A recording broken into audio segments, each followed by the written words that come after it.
जिस वक्त आका से हम दुनिया में तशरीफ लाए, सैयदतुना आमना रज़ी अल्लाह ताला अन्हा इरशाद फरमाती हैं कि आका अलैहिस्सलाम की जुबान का जो लब था वो जुम्बिश कर रहा था और आका अलैहिस्सलाम के जुबान से और लब से यही दुआ निकल रही थी, रब हबली उम्मती, रब हबली उम्मती, रब हबली उम्मती।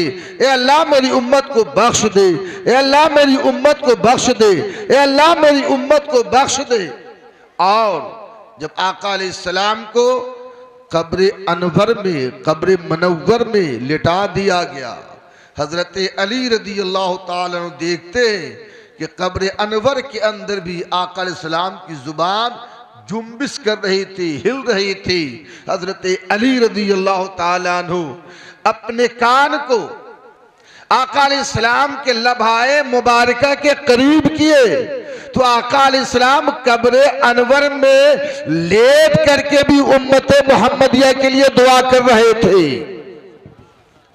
लेकिन रजबुल मुरज्जब के महीने में आका अलैहिस्सलाम, शाबानुल मुअज्जम के महीने में आका अलैहिस्सलाम एक खास दुआ क्या करते थे, एक मखसूस दुआ किया करते थे।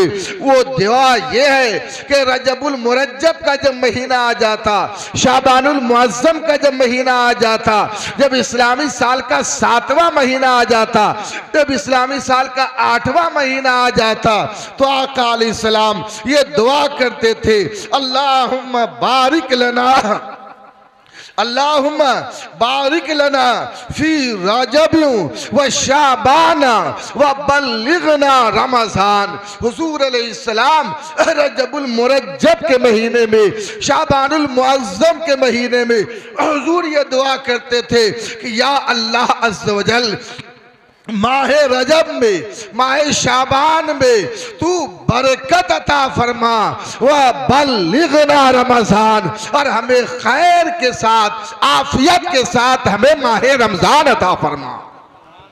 लिहाजा हम पर, आप पर भी ये लाजिम है मेरे प्यारे भाई कि हम और आप माह रमज़ान में, माह रजब में और माह शाबान में ये दुआ किया करें कि या अल्लाह अज़्ज़ व जल, जिस तरह तूने हमें माह रजब अता फरमाया है, माह शाबान अता फरमाया है, वैसे ही मौला अज़्ज़ व जल सेहत व तंदुरुस्ती के साथ और खैर व आफियत के साथ हमें माह रमज़ान भी अता फरमा, माह रमज़ान का दिन भी अता फरमा, माह रमज़ान की रात भी अता फरमा, माह रमज़ान के सुबह शाम भी अता फरमा।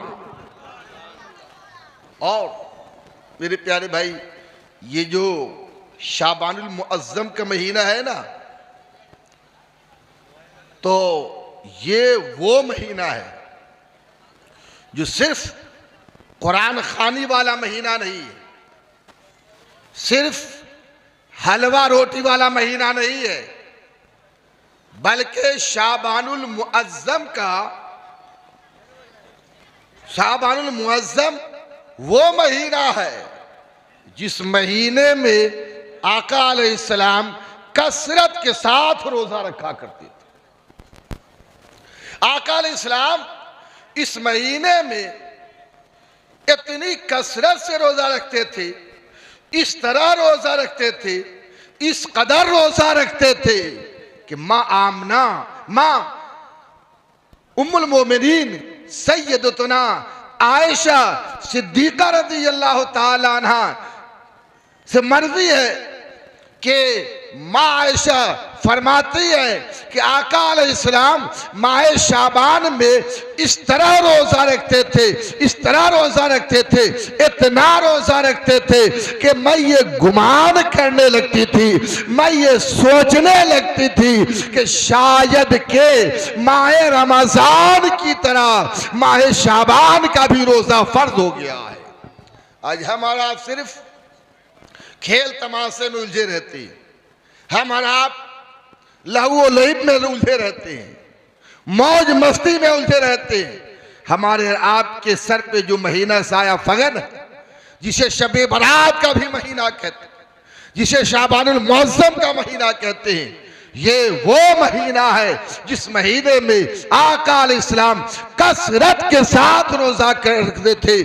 इस तरह रोजा रखते थे कि उम्मुल मोमिनीन सैयदतुना आयशा सिद्दीका रज़ियल्लाहु ताला अन्हा ये गुमान करने लगती थी, ये सोचने लगती थी कि शायद के माह रमजान की तरह माह शाबान का भी रोजा फर्ज हो गया। देखिए आका अलैहिस्सलाम एक दो दिन गैप कर देते थे, एक दो दिन खा लेते थे दिन में, एक दो दिन रोजा छोड़ देते थे। तो उम्मुल मोमिनीन सैयदतुना आयशा सिद्दीका रज़ियल्लाहु ताला अन्हा ये समझ जाती थी कि माह शाबान माह रमजान की तरह माह शाबान का रोजा फर्ज नहीं हुआ। मेरे प्यारे भाई, ये महीना रोजा रखने वाला है। हुजूर अलैहिस्सलाम इरशाद फरमाते कि जो अल्लाह को राजी करने की नियत से एक रोजा रखेगा, अल्लाह ताला उसे जहन्नम से इतना दूर रखेगा जितने दूर का सफर 70 साल में तय किया जाए। हुजूर अलैहिस्सलाम इरशाद फरमाते हैं कि जो अल्लाह ताला को राजी करने की नियत से एक रोजा रखेगा, अल्लाह ताला उसे जहन्नम से इतना दूर रखेगा जितना कि जमीन से आसमान दूर है या आसमान से जमीन दूर है। हुजूर अलैहिस्सलाम इरशाद फरमाते हैं कि जो अल्लाह ताला को राजी करने की नियत से, अल्लाह ताला को खुश करने की नियत से, अल्लाह ताला की रजामंदी और अल्लाह ताला की खुशनुदी हासिल करने की नियत से जो एक रोजे रखेगा, अल्लाह ताला उसे जहन्नम से इतना दूर रखेगा जितना कि कौवे के उड़ने की दूरी है। वो उड़ना शुरू करे और उड़ते उड़ते बूढ़ा होकर के मर जाए। मेरे प्यारे भाई, इस हदीस पाक के अंदर आका अलैहिस्सलाम कौवे की मिसाल देते हैं, जबकि सबसे खुशनसीब परिंदा कबूतर, जिसको अल्लाह ताला ने ऐसी जगह बसा रखा है, यानी हरम शरीफ के अंदर जहां शिकार करना हराम है, जहां कबूतर पे हमला करना हराम है, वो कबूतर जो शबे हिजरत आका अलैहिस्सलाम की मोहब्बत में गारे सौर के दरवाजे पे घोंसला बनाया और 2 अंडे दे दिया। अल्लाह ताला को उस कबूतर से इतनी, अल्लाह ताला उस कबूतर से अल्लाह ताला इस तरह राजी हुआ, इस तरह खुश हुआ कि अल्लाह ने इरशाद फरमाया कि ऐ कबूतर, तुम्हारी नस्ल से जितना भी कबूतर पैदा होगा वो दुनिया के किसी और खित्ते में हिस्से में नहीं रहेगा, बल्कि वो खाने काबा के अंदर रहेगा। लेकिन हुजूर अलैहिस्सलाम कबूतर की मिसाल नहीं दिए, कौवे की मिसाल दी। इसी तरह हुदहुद वो परिंदा है जो सैयदना सुलेमान अलैहिस्सलाम का खत लेकर बिल्कीस के दरबार में जाकर के पेश किया था। अबाबिल वो परिंदा है जो खाना काबा की हिफाजत किया था। तोता एक ऐसा परिंदा है कि थोड़ी सी मेहनत कर दिया जाए तो वो टूटे फूटे अंदाज में कुछ अल्फाज कहना शुरू कर देता है। कमाल की बात तो यह भी है कि तोता तीता खाता है, अब मीठा बोलता है। आज का मुसलमान मीठा खाता है और तीता बोलता है। याद रखिए, फारसी का एक मुहावरा है, जुबान शिरी जहांगीरी। अगर जुबान में मिठास है, अगर जुबान में नरमी है, अगर जुबान में तरी है, जुबान तरोताजा है, अगर जुबान में मिठास है तो भूत भी भाई बन सकता है। अगर जुबान में तीतापन है, कड़वापन है, टेढ़ापन है तो आपका भाई भी आपका दुश्मन बन जाएगा। इसलिए अपनी जुबान में नरमी लाएं, तरी लाएं, ताजगी लाएं, मिठास लाएं। खैर, मैं यह कर रहा था कि इस हदीस पाक के अंदर हुजूर अलैहिस्सलाम कबूतर की मिसाल नहीं दिए, हुजूर इस्लाम अबाबिल की मिसाल नहीं दिए, हुदहुद की मिसाल नहीं दिए, तोते की मिसाल नहीं दिए। हुजूर अलैहिस्सलाम इरशाद फरमाते कि जो अल्लाह को राजी करने की नियत से, अल्लाह को खुश करने की नियत से एक रोजे रखेगा, अल्लाह ताला उसे जहन्नम से इतना दूर रखेगा जितना के एक कौवे के उड़ने की दूरी है। वो उड़ना शुरू करे, उड़ते उड़ते वो मर जाए। वजह यह है मेरे प्यारे भाई, तमाम परिंदों में सबसे ज्यादा लंबी उम्र और सबसे ज्यादा दिन जिंदा रहने वाला परिंदा जो है वो कौवा है। इसीलिए हुजूर अलैहिस्सलाम कौवे की मिसाल दिए। लेकिन ये भी याद रखिए, कोई ये ना सोचे कि हम एक रोजा रखेंगे और जहन्नम से काफी दूर हो जाएंगे, बस एक ही रोजा रखा जाए, बस 2 ही रोजा रख लिया जाए, बस 3 ही रोजा रख लिया जाए। ये तीनों हदीसे पाक नफल रोजा के जिम्न में है, नफल रोजा के जिम्न में है। और याद रखिए मेरे प्यारे भाई, जो शख्स रमजान शरीफ का फर्ज रोजा अदा करेगा, अल्लाह ताला उसी के नफल रोजे को भी कबूल फरमाएगा, उसी के नाफिल रोजे को भी कबूल फरमाएगा।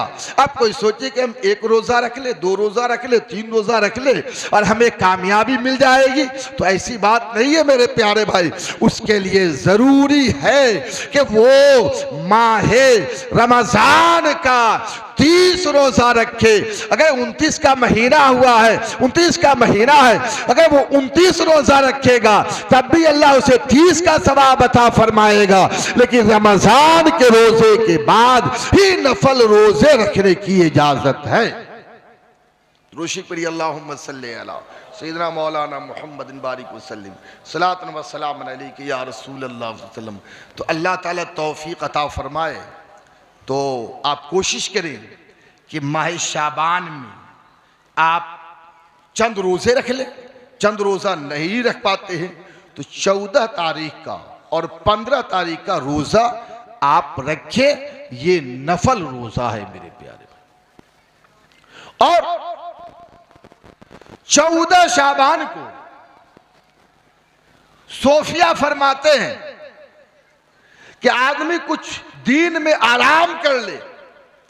हमारे आपके यहाँ देखा जाता है कि हम और आप सूजी, चीनी और हलवा बनाने में, हलवा का सामान लाने में ही औरतें भी अपना पूरा दिन गुजार देती है। मर्द लाने में गुजार देते हैं, औरतें पकाने में गुजार देती है। लेकिन सोफिया फरमाते हैं कि 14 शाबान को दिन में कुछ आराम कर लिया करो।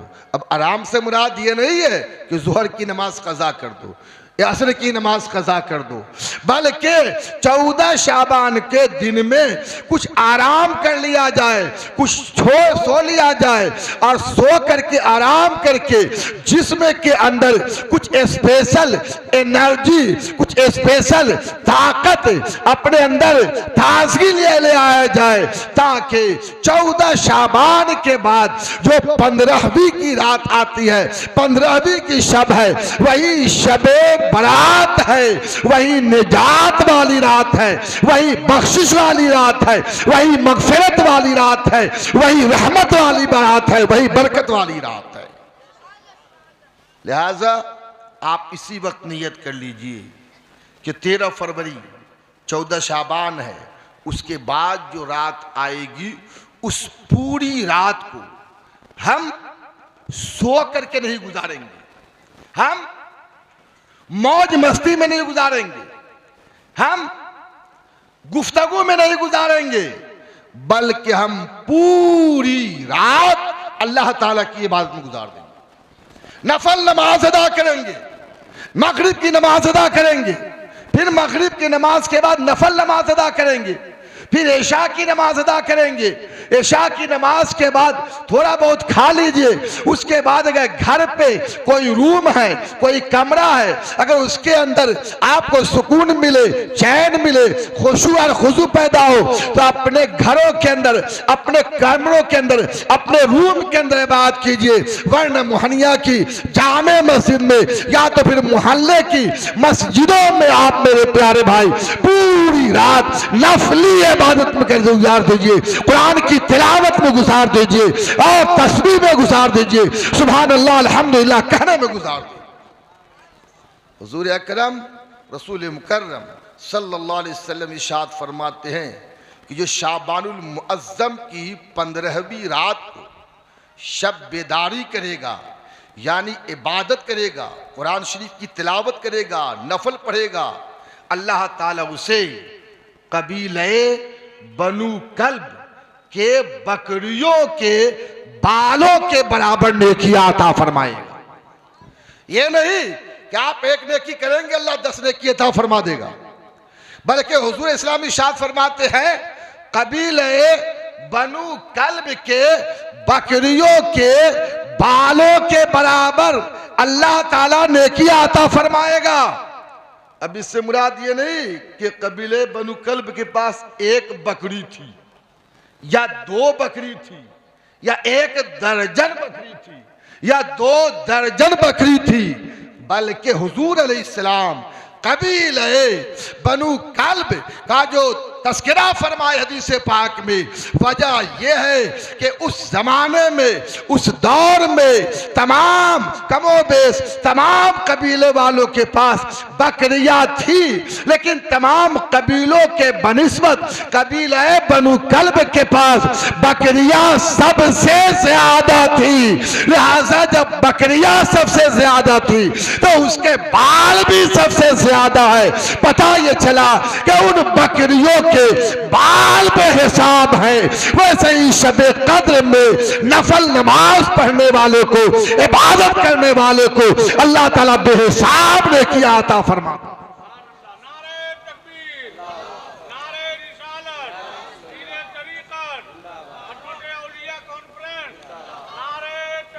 इसलिए शाबानुल मुअज्जम की जो 15वीं तारीख आ रही है, जितने भी जलसा कराने वाले हैं, जिसने भी जलसे में आने वाले हैं, जिन जिन लोगों ने जलसे में चंदा दिया है, उन सभी हजरात से गुजारिश है कि 14वीं के दिन में अपने नमाज की हिफाजत करते हुए आप दिन में आराम करें और रात में हल्का खाना खाएं। ये नहीं कि हलवा बनाई है, ये एक अच्छी ग़िज़ा है, अब हलवा ज़्यादा खा लेंगे तो फिर तो नींद आएगी और छोटे इस्तिंजे बड़े इस्तिंजे की ज़रूरत पेश आएगी।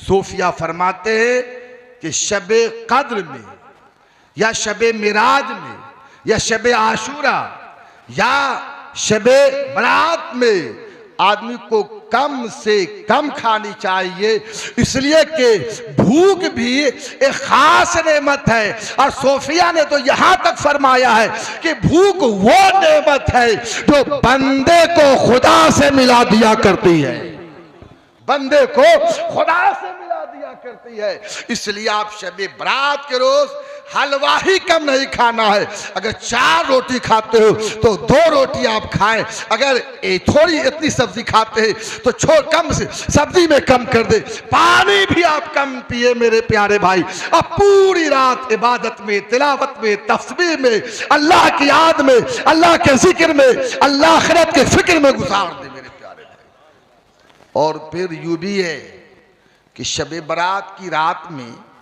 मगरिब के बाद भी चंद रकात नफल नमाज अदा करनी, इशा के बाद भी चंद रकात या पूरी रात नफल नमाज अदा करनी है। जो साहिबे तरतीब हैं, जो साहिबे तरतीब हैं, यानी जिनकी नमाज कज़ा नहीं है, वही नफल नमाज अदा करें। और जिनकी नमाज कज़ा हो जाती है या कज़ा है, वो कहा फरमाते हैं कि वो शबे बरात की रात में भी नफल की नियत ना करे बल्कि वो कज़ाए उम्री अदा करे। एक रोज की कज़ाए उम्री 20 रकत नमाज है, लिहाजा पहले फजर की 2 रकत फर्ज अदा करे, जोहर की 4 रकात फर्ज अदा करे, असर की 4 रकात फर्ज अदा करे, मगरिब की 3 रकत फर्ज अदा करे, इशा की 4 रकत फर्ज अदा करे, इशा की 3 रकत वितर अदा करे, वो कज़ाए उम्री अदा करे। मेरे प्यारे भाई, वो कज़ाए उम्री अदा करेगा, अल्लाह ताला उसके कज़ाए उम्री को भी कबूल फरमा लेगा और नफल जो पढ़ेगा उससे भी ज्यादा अल्लाह उसे सवाब अता फरमा देगा। जिसको आप यूं कह सकते हैं कि आम तो आम गुठलियों के दाम, आम तो आम गुठलियों के दाम। मेरे प्यारे भाई, तो आजकल तो इल्ला माशाअल्लाह ही लोग साहिबे तरतीब मिलेंगे जिनकी बालिग होने के बाद से नमाज कज़ा ना हो, वरना मेरे प्यारे भाई पहले तो ट्रेनों में, बसों में, प्लेटफार्म पे, मुसाफिर खाने पे भी लोग नमाज अदा कर लिया करते थे, आज भी लोग अदा करते हैं, लेकिन पहले के बनिस्बत अब ट्रेन में, जहाज पे, प्लेटफार्म पे नमाज अदा करने वाले लोग कम हो गए हैं। लिहाजा आप सभी हज़रात से गुजारिश है कि शबे बरात की रात में आप कज़ाए उम्री अदा करें, अल्लाह ताला आपको आम तो आम है गुठलियों के दाम अता फरमा देगा। यानी फर्ज भी अदायगी हो जाएगी और नफल जो पढ़ते और उस वक्त जो अल्लाह ताला की रहमत की बारिश होती, अल्लाह ताला आपको फजल अता फरमाता, अल्लाह ताला आप पे करम अता फरमाता, अल्लाह ताला वो भी आपको अता फरमा देगा। और शब बारात की 15वीं शब को, शब बारात की रात में आप कब्रिस्तान तशरीफ ले जाएं। कुछ लोग मगरिब की नमाज के बाद ही कब्रिस्तान चले जाते हैं, और आपके यहाँ ऐसा है या नहीं पता नहीं। कुछ लोग मगरिब की नमाज के बाद कब्रिस्तान चले गए, कुछ लोग इशा की नमाज के बाद। जो लोग मगरिब की नमाज के बाद कब्रिस्तान जाते हैं वो अपने मरहुमीन के लिए क्या लेके जाते हैं? जो इशा की नमाज के बाद कब्रिस्तान जाते हैं वो अपने मरहुमीन के लिए क्या लेके जाते हैं? खाली हाथ मत जाइए, पहले मगरिब की नमाज के बाद कुछ नवाफिल अदा कर लीजिए, कुछ तिलावत कर लीजिए, इशा की नमाज के बाद भी कुछ तिलावत कर लीजिए, कुछ जिक्र अस्कार कर लीजिए, कुछ तस्बीहात पढ़ लीजिए, कुछ रकात नमाज पढ़ लीजिए। फिर आप रात के तिहाई हिस्से में, यानी रात का 3 हिस्सा जब गुजर जाए, आखिरी हिस्सा जब हो, तो आप आखिरी हिस्से में मेरे प्यारे भाई कब्रिस्तान तशरीफ ले जाए। और कब्रिस्तान जो आप तशरीफ ले जाए तो सिर्फ मुर्दे को ही याद न रखे कि यहां पे मेरे अब्बू की कब्र है, यहाँ पे मेरे खानदान वालों की कब्र है, यहाँ पे मेरे दादा की कब्र है, यहाँ पे मेरे नाना की कब्र है। सिर्फ इसी को याद न रखें, इसको आप याद रखते हैं, अच्छी बात है, याद रखनी चाहिए कि यहाँ पे मेरे अब्बू की कब्र है, यहाँ पे मेरे दादा की कब्र है, यहाँ पे मेरे नाना की कब्र है, यहाँ पे मेरे खानदान वालों की कब्र है। इन निशानात को, इन अलामात को याद रखना कोई गलत नहीं है, सही है। लेकिन हुजूर अकरम रसूल मुकर्रम सल्लल्लाहु अलैहि वसल्लम इरशाद फरमाते हैं, जब तुम कब्रिस्तान में जाओ तो सबसे पहले अपने मरने को याद करो, अपने मौत को याद करो, अपनी मौत को याद करो। कब्रिस्तान जाओ, जब भी कब्रिस्तान जाने का इत्तेफाक हो, जब कब्रिस्तान में आपकी हाजिरी हो और जब कब्रिस्तान के अंदर आपकी नजर पड़े, पुरानी कब्रों पे, नई कब्रों पे, हाँ ये दबी हुई कब्रों पे या उभरी हुई कब्रों पे, जो आपकी नजर कब्र पे पड़े, तो हुजूर अलैहिस्सलाम इरशाद फरमाते हैं कि तुम अपनी मौत को याद करो और सोचो ये उन लोगों की कब्र है जो मुहनिया मदीना में चलते थे आज नहीं चल रहे हैं। या उन लोगों की कब्र है जो रजा नगर में चलते थे आज नहीं चल रहे। या उन लोगों की कब्र है जो दिलदार पट्टी में टहलते थे आज नहीं टहल रहे। या उन लोगों की कब्र है जो बुरदिलगंज के रहने वाले थे, पंचायत करते थे, आज पंचायत नहीं कर रहे। ये उन लोगों की कब्र है जो कल तक मोहनिया के मदरसे चौक पे बाइक चलाते थे, साइकिल चलाते थे, मोटरसाइकिल चलाते थे, आज वो कब्र के अंदर हमेशा के लिए खामोश है। और हम भी अनकरीब है कई इन्हीं लोगों की तरह अपने घर को छोड़कर, अपने गांव को छोड़कर हमेशा के लिए कब्रिस्तान में आ जाए।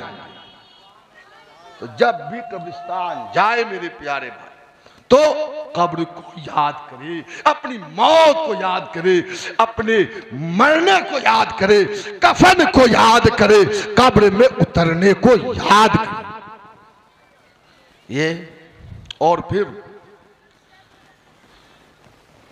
हुजूर अलैहिस्सलाम जी इरशाद फरमाए, हुजूर अलैहिस्सलाम में दुआ करते थे, अल्लाहुम्मा बारिक लना फी रजबिन व शाबाना व बल्लिगना रमजान।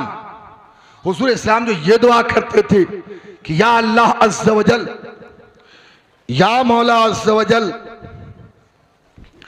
तू नारे तकबीर, नारे तकबीर, नारे रिसालत, नारे रिसालत। सैयद मुकीमुर रहमान साहब क़िबला, सैयद मुकीमुर रहमान साहब क़िबला, अज़मत औलिया कॉन्फ्रेंस, नारे तकबीर, नारे रिसालत। करीब करीब चले आई, फिर मेरे साथ नारा लगाइए, नारे तकबीर, नारे तकबीर, नारे रिसालत या रसूल अल्लाह। अज़मत औलिया कॉन्फ्रेंस जिंदाबाद, मसलके आला हजरत जिंदाबाद, सैयद मुकीमुर रहमान साहब क़िबला, जिंदाबाद, सैयद मुकीमुर रहमान साहब क़िबला, जिंदाबाद।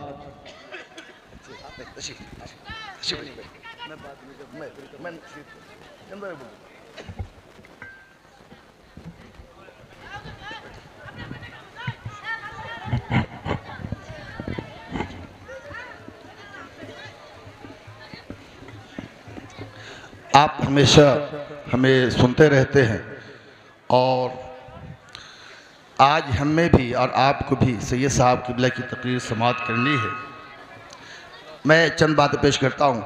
हुज़ूर अलैहिस्सलाम जी ये दुआ फरमाया करते थे कि या अल्लाह अज़्ज़ वजल माह रजब में, माह शाबान में बरकत अता फरमा और मुझे खैर के साथ, आफियत के साथ हमेरा माह रमज़ान अता फरमा। अब माह रमज़ान तक पहुँचा मेरे प्यारे भाई, आप सभी हज़रात एक मरतबा नहीं कई मरतबा सुन चुके हैं कि हुज़ूर अलैहिस्सलाम इरशाद फरमाते हैं कि रजब जो है वो अल्लाह का महीना है, शाबान मेरा महीना है, रमज़ान मेरी उम्मत का महीना है। शाबानुल मुअज़्ज़म के बाद जो महीना आने वाला है वो तमाम महीनों में सबसे ज़्यादा इबादत करने वाला महीना है, सबसे ज़्यादा अल्लाह को याद करने वाला महीना है। लिहाजा मेरे प्यारे भाई, माह रमज़ान वो महीना है जिस माह रमज़ान की हर घड़ी, हर वक्त, हर टाइम, हर लम्हा, हर समय, हर वक्त जो है वो रहमतो नूर में बिल्कुल ही डूबा हुआ है। लिहाजा आप माह रमज़ान की आज ही से तैयारी करना शुरू कर दे। वो माह रमज़ान जिस माह रमज़ान में बंदा फर्ज अदा करता है तो अल्लाह ताला 70 फर्ज का सवाब अता फरमाता है। अगर बंदा नफल अदा करता है तो उसे फर्ज अदा करने का सवाब मिलता है। और फिर हुजूर अलैहिस्सलाम इरशाद फरमाते हैं कि रमज़ान और कुरान कल क़यामत के रोज़ मैदान महशर में सफ़ात करेंगी। लिहाजा मोहनिया के अंदर रोजा रखने वालों की कमी नहीं है। कल जब मोहनिया के लोग कल क़यामत के मैदान महशर में अल्लाह ताला की बारगाह में हाजिर होंगे, अल्लाह की अदालत में पेश होंगे, तो माह रमज़ान तो आएगा और कहेगा मौला अज़्ज़ वजल ये वो मोहनिया का मुसलमान है जो 11 महीने तक अपनी मर्जी से खाता पीता था, अपनी मर्जी से खाता पीता था, अपना एक वसूल बना रखा था। लेकिन जब रमजान शरीफ का महीना आ जाता था तो मां मोहनिया का अक्सर मुसलमान रोजा रखा करता था। तो ये कि मोहनिया के अंदर जो जुमे की नमाज नहीं पढ़ते ना, वो भी रोजा रखा करता। ये मेरी तहकीक है कि जो लोग जुमे की नमाज नहीं पढ़ते वो भी रोजा रखा करते हैं। ये मोहनिया। और मोहनिया के अंदर सिर्फ ये नहीं कि जो दुकान चलाते हैं वो रोजा रखते हैं, जो साए में बैठे रहते हैं वही रोजा रखते हैं, बल्कि जो साइकिल के जरिए, जो मोटरसाइकिल के जरिए फेरी करते हैं, भवन का काम करते हैं, मिट्टी काटते हैं, खेती बाड़ी का काम करते हैं, धूप में और धूप की तपिश में काम करते हैं, वो भी रोजा रखा करते हैं। लेकिन हाँ, मोहनिया वाले जब अल्लाह की बारगाह में कल पेश होंगे तो माह रमजान आएगा और कहेगा मौला अज़्ज़ व जल, यह मोहनिया का मुसलमान है जो धूप में रह करके, मिट्टी काट करके, खेती करके, भवन का काम करके और राजमिस्त्री का काम करके, भट्टे का काम करके ये रोजा तो रखता था। ए अल्लाह, तू इसके हक में मेरी सिफारिश कबूल फरमा ले। लेकिन कुरान नहीं आएगा, कुरान नहीं आएगा, कुरान नहीं आएगा आपकी सिफारिश के लिए, आपकी बख्शिश के लिए, आपके निजात के लिए कुरान नहीं आएगा। वजह यह है कि रोजा रखने वाले तो 99% है, तरावी पढ़ने वाले 25% भी नहीं है। इस अजमत औलिया कॉन्फ्रेंस से ये पैगाम ले जाइए तमाम के तमाम मोहनिया वालों, जिस तरह आप ठंड के मौसम में 9 घंटे का रोजा रखते हो और गर्मी के मौसम में 14 और 15 घंटे का रोजा रखते हो, वैसे ही हिम्मत कर लो और कमर बस्ता हो जाओ कि इस 2025 से हम जिस तरह रोजा रखा करते हैं वैसे तरावी भी अदा करेंगे, जामे मस्जिद में तरावी अदा करेंगे, मोहल्ले की मस्जिद में तरावी अदा करेंगे। और सिर्फ सूरह तरावी नहीं बल्कि मुकम्मल तरावी, कुरान शरीफ का जो मुकम्मल तरावी होता है ना, इस तरावी का, जिसको खत्मे कुरान कहते हैं, खत्मे कुरान वाली जो तरावी है, लिहाजा आप खत्मे कुरान वाली तरावी का या जहाँ एहतमाम होता है वहाँ आप मेरे प्यारे भाई ये तरावी की नमाज का एहतमाम करें और तरावी की नमाज भी अदा करें, ताकि जब अल्लाह की बारगाह में आप हाजिर हो और जब अल्लाह की अदालत में आप हाजिर हो तो एक जानिब तो रमजान आ जाए, मौला तो इसकी बख्शिश फरमा दे, दूसरे जानिब कुरान आ जाए और कुरान कहे कि मौला इसकी बख्शिश मग़फ़िरत फरमा दे, इसकी बख्शिश फरमा दे। माह रमजान कहेगा मौला अज़्ज़ व जल, ये तेरा नेक और पाकीज़ा बंदा है जो मेहनत का काम करता था, भट्टे में काम करता था, मिट्टी काटता था, राजमिस्त्री काम करता था, दुकान चलाता था, भवन चलाता था और रोजे भी रखता था और इशा की नमाज के साथ साथ 20 रकात नमाज़े तरावी भी अदा करता था। बस इन्हीं बातों के साथ मैं अपनी बात को ख़त्म करता हूँ। मुझे कहा गया था कि हजरत आप चंदा करें, चंदा मस्जिद के लिए चंदा करेंगे। और फिर वो सैफ रज़ा साहब के बाद मजमे का ये हाल हुआ कि अब सिर्फ बच्चे ही बचे हुए थे, तो अब तो चंदा करूँगा तो वक्त बहुत निकल जाएगा। बस यही है कि मैं अपनी चादर फैला देता हूँ और आप सभी लोग मेरी चादर के पास आ जाएं और जिनको जितना देना है वो दे करके चले जाइए। और ये पैसा मेरी खानकाह में नहीं बल्कि आपके रज़ा मस्जिद में, जो रज़ा जामे मस्जिद है, जहाँ सा मुआंजार साहब, इसको आप पकड़ लीजिए और फिर मेरे प्यारे भाई बैठिए, मैं टाइम